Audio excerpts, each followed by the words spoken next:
change the word unread. Hey everybody, welcome back to Coffee Over Apples. My name's Steph.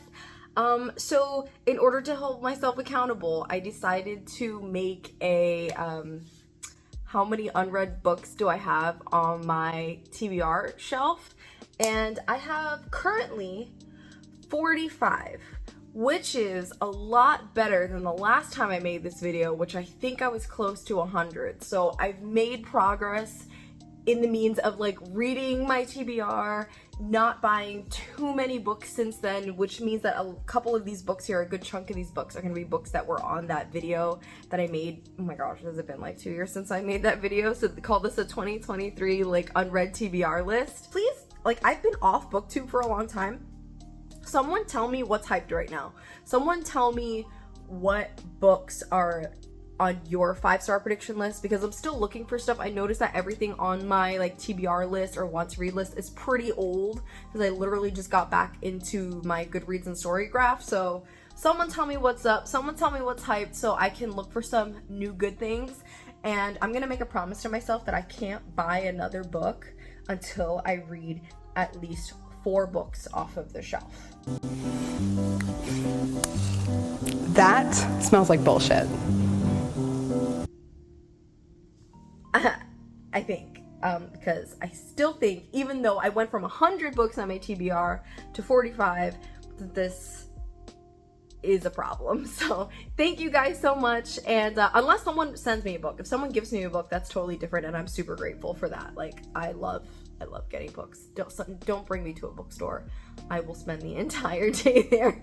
So what I think I'll do is probably towards the end of the year, I'll make a video saying like, this is what percentage of my unread TBR I brought down, and these are the new books that I've brought in.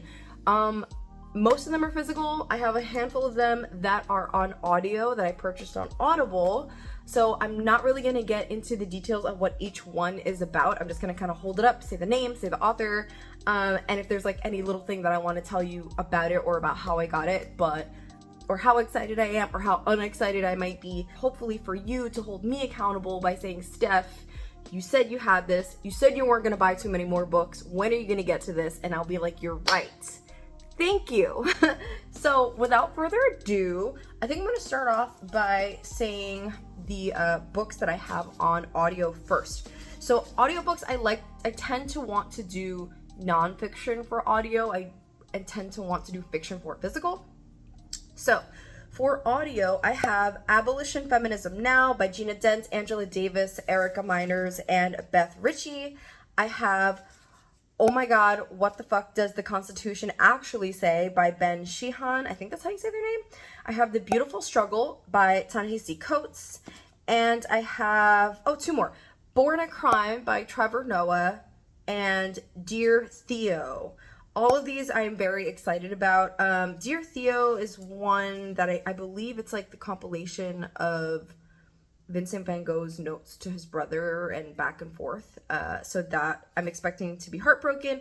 All these other ones I'm expecting to be insightful and potentially also heartbroken, because I tend to only get nonfictions that make me want to cry. Okay, going on to physical. I have Dig by A.S. King. Teacher of the Year by M.A. Wardell. So fun fact about this, I actually ran into the author at a bookstore in Portland, Maine when I was there, and they were selling their books in the bookstore. All I did was walk in. I saw teacher vibes, like there's Apple here, there's teachers here. I spoke to him and he basically said this is a queer romance around two teachers who fall in love with each other, and just their like teacher life. And I was like instantly sold. Need to support the author. It's adorable. Look at this cover. Like, it's really cute. So I said absolutely yes, and I'm hoping to reach back out to them to maybe do an interview in the future. That would be great. Like, maybe I'll read this in September for back to school or something. James S.A. Corey's Abaddon Gate. I read the second book at the end of 2022, so this is book 3 in The Expanse. Blood Scion by Deborah Fillet. How the One-Armed Sister Sweeps Her House by Sherry Jones. This one I am also expecting to cry. I believe Lois recommended this on her channel and also mentioned that it's very hard-hitting, and I'm probably gonna need a box of tissues. And it's a contemporary fiction, patriarchal abuse, something like that. So I'm very tempted to get to this. However, I know that I need to be in the right emotional state for it. Manufacturing consent, the political economy of mass media. So for those of you who may or may not know, I'm an artist. I'm very interested in how media is consumed. I'm interested in systems of power. So I will get to this eventually and tab the heck out of it. Latinx, the New Force in American Politics and Culture by M. Morales. This is interesting to me because as a Latinx person, I think it's really important that over the past decade, at least within the past 10 years, I've been finding a lot of books that are written about what it means to be a Latinx person in navigating the changing culture that is American politics, assimilation, and what it means to find your identity and use your identity for change within American politics. So I'm also expecting to tab this. Winter's Orbit, which I feel like I had promised I was supposed to read, and I'm pretty sure was a book club pick before we went on hiatus unexpectedly. And I promise that I am going to get this, and I'm super excited for some like queer romance prince space battle stuff. I think, if I'm remembering that correctly, I think so. The Year of the Witching by Alexis Henderson. What We Harvest by Anna Freystadt. I don't know if I'm saying that correctly, but this was actually sent to me by the author, and I still need to get around to it. I think it's a YA horror, pretty sure. Little Fires Everywhere, which I feel like everyone is already familiar with and is a TV show, and I still haven't gotten around to it, but that's fine. The Last Policeman by Ben H. Winters, which I think I found out that this was a series. A policeman who the end of the world's happening, but he's still taking his job seriously. I mean, it sounds fun. I don't know how many series I feel like starting right now because I'm in the middle of a handful. Anger is a Gift, which I also know that is going to make me cry. And once again, I don't know when I'm gonna be ready for crying. Like, I just want happy vibes right now, and if I'm gonna cry over something, I just want it to be a nonfiction, like fictional tears. Does that make any sense? Does anyone else ever feel that? Like, you're ready for one kind of thing that'll make you cry more so than another? Because I feel like it takes different kinds of emotions. Like, when it comes to nonfiction, I know that this is information that I can do something about this information, right? Like, I'm getting insight into an issue right now that I, as a person in my community, can bring facts to my community, can change the way I react or interact with my community. And so I feel like I have a sense of empowerment from reading nonfiction, even if it makes me cry. But don't I'm just crying over characters or something that happened and the plot, and I have no control. And I don't know. I mean, there's more to be said there about, like, it is still giving me insight into different kinds of, or walks of life. It's different in my head. If that makes sense to you, please tell me. Please tell me if that makes any sense, because I hope I'm not alone on that. I have Remote Control by Nnedi Okorafor. I do like Nnedi Okorafor's writing because I've read one of their books in the past. I just need to get around to this. Another one that's gonna make me cry and I'm not ready is Dear Martin. Oh my gosh. I have K-Pop Confidential, which looks like it's going to be a fun time because if you know me, you know I love K-pop. Moving into some like darker stuff, I guess, is How Dark the Void by Jason Saleh, sci-fi horror. Let's keep going with horror stuff. I have The Devil's Elixir by E.T.A. Hoffman. I have Philip Roth's Nemesis, which I believe is a dystopian horror set in my hometown. I think it's set in my hometown, which makes it a little bit off-putting. On the Hook by Francisco X. Stork, which was sent to me by my dear friend Natalie, and I'm hoping to read to see if it's perfect for my classroom library. Gillian Flynn's Dark Places. This one that has been on my like 5-star predictions for a while now. It is The Weightless World by Adam Soto. This cover is absolutely gorgeous. End of the world, teacher, finding their like meaning to life and relationships and stuff like that. So like, I don't know, might also be a little bit too close to home. A nonfiction, Take Down Art and the Power of Digital Age by Farah Nayeri. This one is more, I think, related to what I'm interested as an artist, is creating work again around structures of power and what we do with that information. A Desolation Called Peace, which I've tried to pick up twice already because I loved the first book, A Memory Called Empire, but I couldn't get around to this just because, like, I think the 2 times that I picked it up, I wasn't in the right headspace.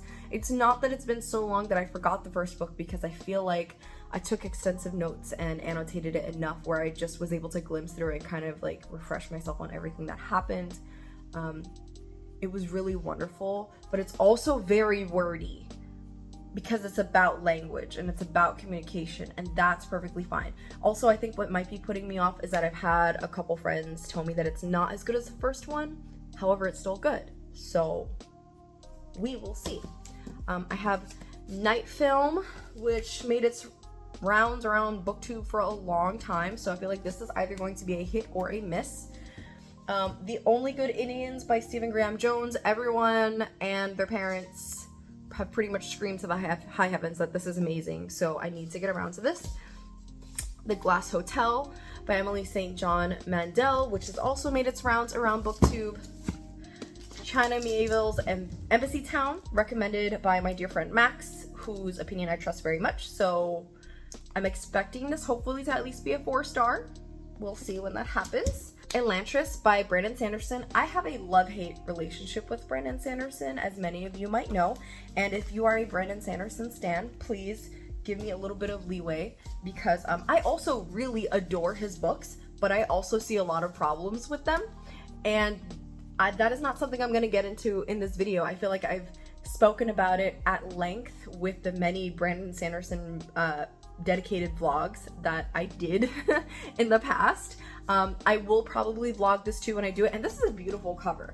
So, I mean, I'm hoping that I love it. Chances are high that I will love it because I have enjoyed just about everything that I've read from him, except for certain ones, which I don't feel like starting an argument in the comments right now. So I'm not even gonna like talk about that anymore. 2 books by a friend of mine on BookTube who I bought because I loved the first one after reading it for the Sci-Fi Book Club. So this is 2 and 3 of their series, A Threat Revealed and Dead in the Water, part of the Burnt Ship book trilogy. This was super fun. Totally recommend if you're a fan of Becky Chambers, because it's got those wholesome alien found family kind of vibes. Battles in spaces, a little bit more mystery, a little bit more action. So I will be reading these and potentially vlogging them because Tina deserves all the shout outs in the world.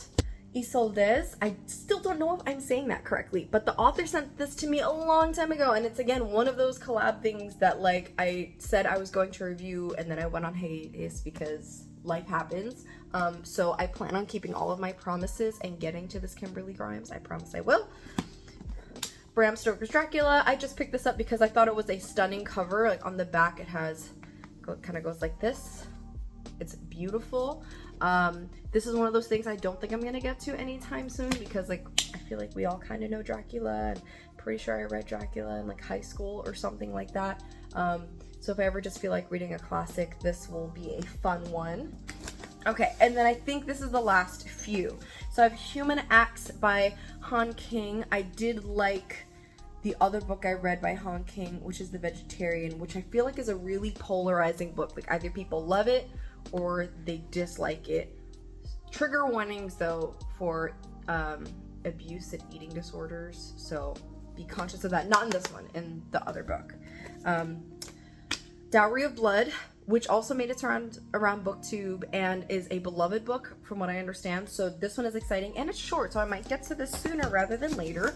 Quality Land, which has been on my hyped book predictions for a long time. I'm kind of expecting this to at least be a 4-star. Golden State by Ben H. Winters, which I think is the same author of The Last Policeman. So another dystopian fiction. Haruki Murakami, who I love and haven't read in ages. This is Sputnik Sweetheart. Mapping the Interior which I picked up at one point because I think it was a pick for my friend Natalie's book club. But I didn't get to finish it in time for their live show, so I think I'm gonna pick this up again at some other point. And then If Then by Kate Hope Day. I believe this is a horror. This is a sci-fi dystopian, if I'm not mistaken. Okay. All right, that's it. Those are all the books. Someone yell at me which ones you want me to read first. Someone yell at me which ones you want me to vlog and which ones you think I should do a dedicated review for. I'm going to be posting videos as much as I can, but if you want to talk to me, find me on Twitter, find me on Instagram, follow me in the Discord for our sci-fi book club. I'll see you later. Bye. On we go. What's it making, Mr. Wonka? Mr. Wonka worked the factory.